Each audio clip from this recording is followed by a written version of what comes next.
Hi everyone, Heather here from Felt Mercantile. I decided instead of an advent calendar I decided to make advent videos. So now you'll get 25 videos leading up till Christmas of felt foods you can make for your kiddos this Christmas. I know not everyone is having the most profitable December, so this is a nice and easy and inexpensive way to make sure your kiddos get awesome gifts this year. So we are going to start today with a felt candy cane, and I was just commissioned to do one that was baby pink, so we will be practicing on that one. So don't forget to like and subscribe and hit that alert button if you enjoy my channel, and you can keep up with this advent calendar as well as I've got other tutorials posted that you will be able to follow along to make some awesome gifts this year. So the first thing I did, I cut out this shape here. Now you could have two candy cane pieces, but I'm super lazy, so I enjoy not having to sew this whole portion here. So we'll just go ahead and fold that in half and come in through the center here. And you'll want to start sewing around the top. Now I do a whip stitch on all of my pieces. You can use a blanket stitch. I think it looks a tiny bit more juvenile. Everyone uses blanket stitch. I'm not a huge fan. I like the whip stitch. It's easy, it's quick. Let's keep it simple. All right, so let us begin. You will need some white thread and a pokey stick. Not necessarily needed, but very handy. Also some scissors. And then you'll need some white felt, some pink or red, whatever felt you're going to use for the outside, traditionally red, and some polyfill. All right, so let's get started.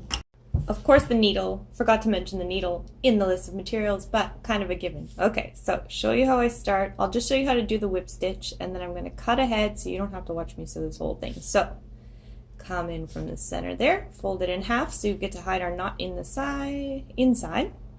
So for whip stitch, we just go in one side of the top, make like a little sandwich, and just keep going along.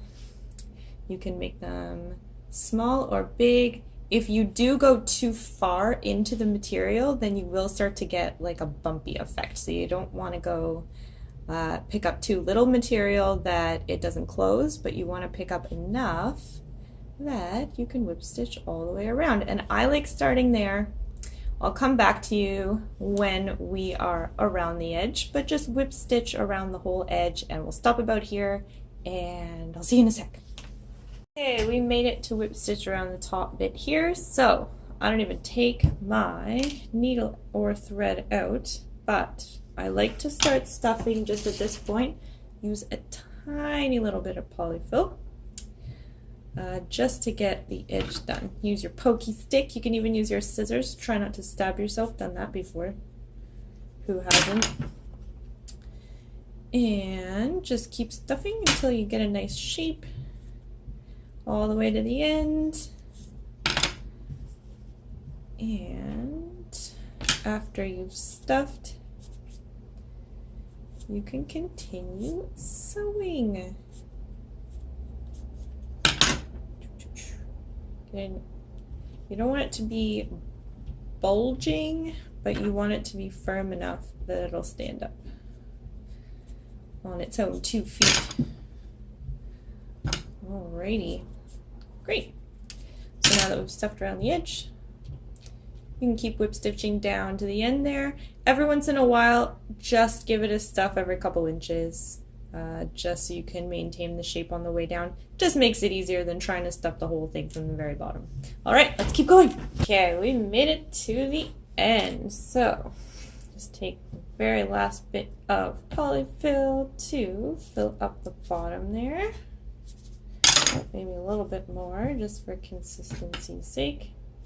Pokey sticks, aka, well, chopstick, definitely comes in handy when doing these tiny little pieces. So just want to whip stitch the very end there.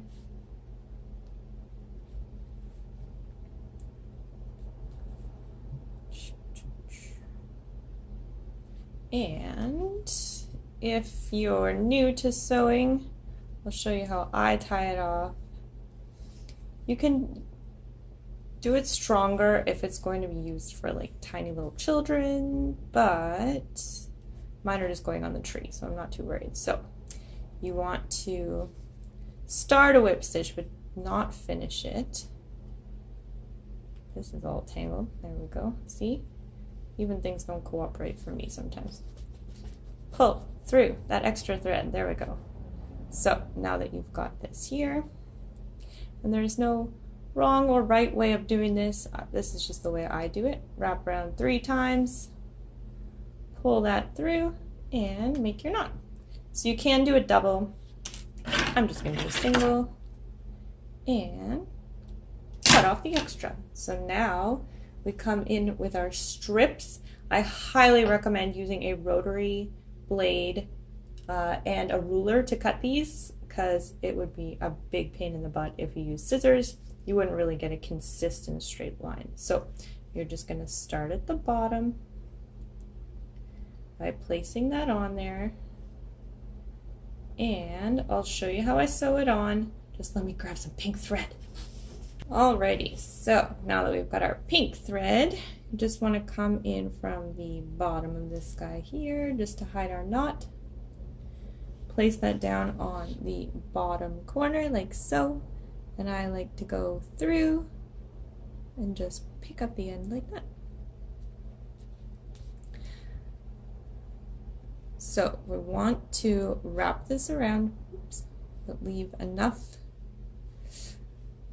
space that it looks believable. So I like to just wrap a couple in advance, make sure I got my spacing correct. I like to leave about the same amount of width of white in the middle, and then I just go through the piece.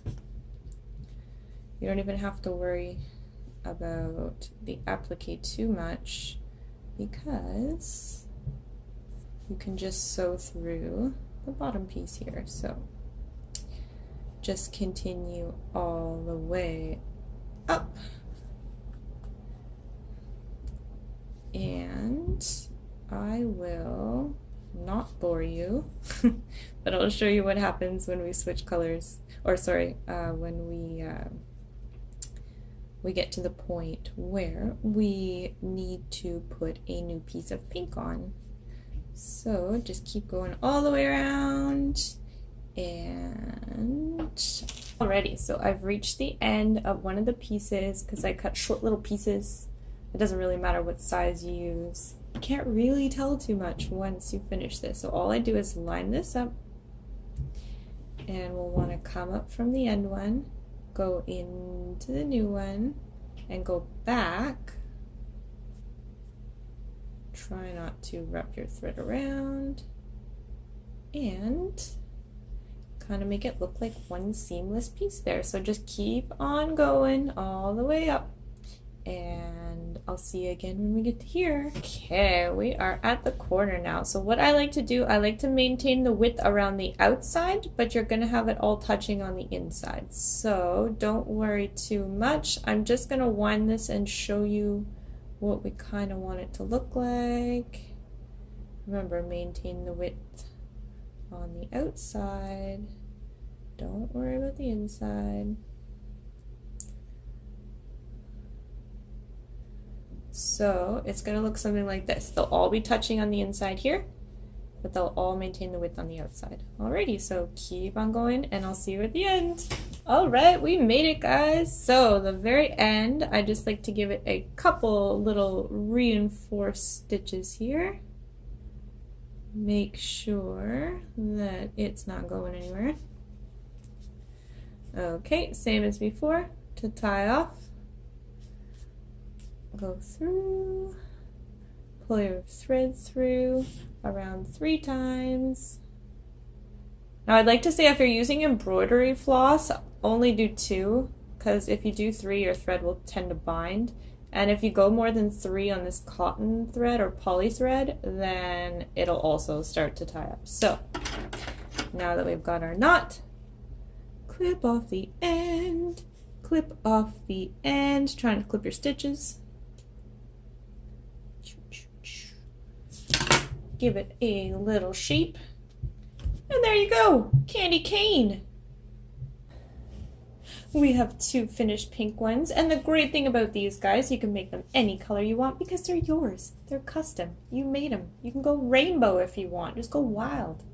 Make a black and white candy cane. Whatever your style is, make it happen. So I'll just show you the final product and how it looks on the tree. And thank you again for joining me for our first day of our 25 days of Christmas crafts.